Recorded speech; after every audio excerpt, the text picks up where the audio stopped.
Shalom dan selamat pagi Bapak Ibu Saudara. Sebelum kita melakukan aktivitas kita hari ini, marilah kita datang kepada Tuhan dalam doa dan perenungan firman Tuhan. Kita berdoa. Bapa Surgawi, terima kasih untuk kehidupan yang baru dan kesempatan untuk kami dapat menjalani kehidupan kami hari ini.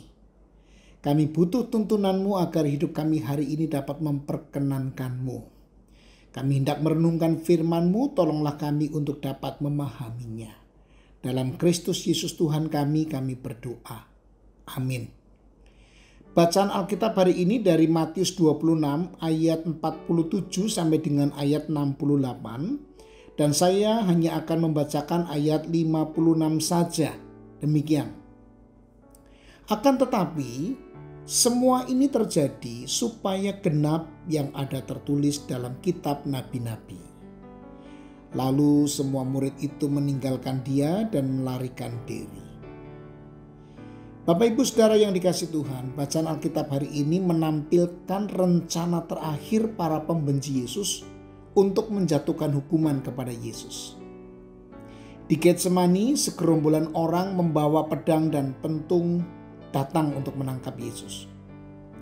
Yudaslah si pengkhianat yang telah menuntun orang-orang itu kepada Yesus.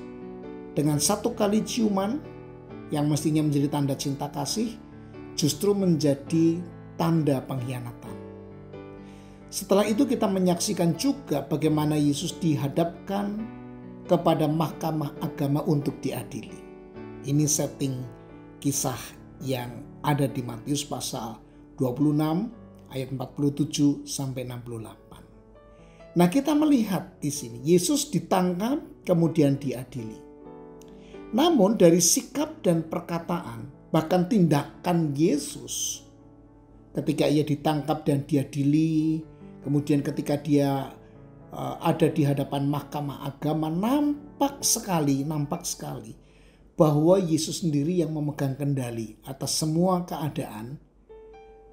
Sehingga apa yang terjadi menimpa dirinya itu bukan sebuah kebetulan, tetapi memang harus terjadi sesuai dengan nubuatan yang tertulis di dalam kitab para nabi. Kita melihat dengan detail lagi.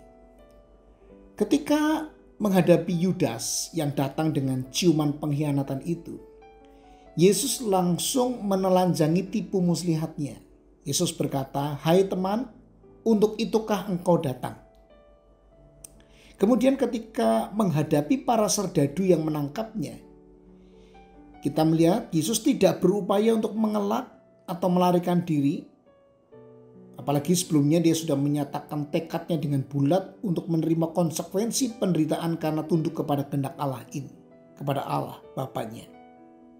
Jadi kita melihat di sini Yesus mengendalikan situasi bahkan terhadap para musuh-musuhnya yang datang menangkapnya. Lalu terhadap upaya para murid yang ingin membelanya, kita melihat juga Yesus menegaskan bahwa ia yang sebenarnya berkuasa memanggil pasukan malaikat Bapaknya untuk menggunakan hak itu demi penggenapan misinya.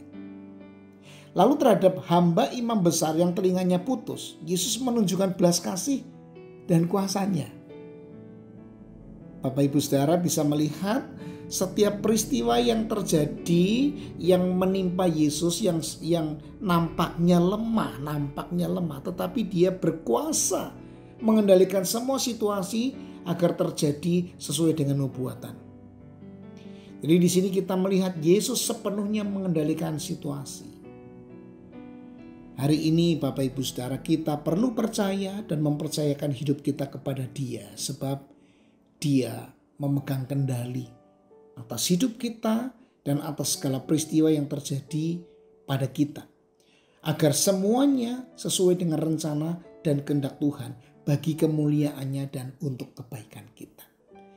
Jikalau hari-hari ini kita sedang menghadapi pergumulan yang berat, situasi yang menekan dan seolah tidak ada jalan keluar, mari Bapak Ibu Saudara percayalah Tuhan Yesus sampai hari ini memegang kendali atas segala sesuatu yang terjadi dalam hidup kita, atas hidup kita sendiri.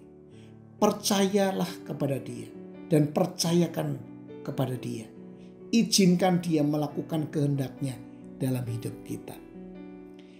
Jika hari ini kita telah mengenalnya, kita percaya kepada Yesus, bersyukurlah.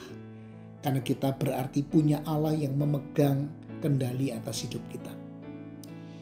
Tuhan Yesus rela menderita dan mati demi keselamatan kita. Maka Dia pun tidak akan pernah membiarkan kita menghadapi segala situasi yang sulit dengan kekuatan kita sendiri. Dia pasti menolong kita dan terus mengarahkan segala sesuatu agar terjadi sesuai dengan kehendak-Nya. Mari kita berdoa. Tuhan Yesus, terima kasih jikalau kami boleh mengenal-Mu dan percaya kepadamu. Kami percaya bahwa kami tidak sendirian dalam hidup ini. Engkau senantiasa mempedulikan kami. Engkau mengendalikan segala situasi, mengendalikan semua peristiwa yang terjadi dalam kehidupan kami, agar semuanya terjadi sesuai dengan maksud dan rencana-Mu. Kami percaya itu Tuhan, dan kami mau menyerahkan hidup kami dalam tangan Tuhan.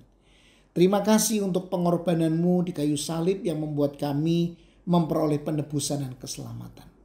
Berkatilah hidup kami hari ini, berkatilah jemaat GKI Stadion hari ini dalam seluruh aktivitasnya. Dalam nama Tuhan Yesus Kristus kami berdoa. Amin.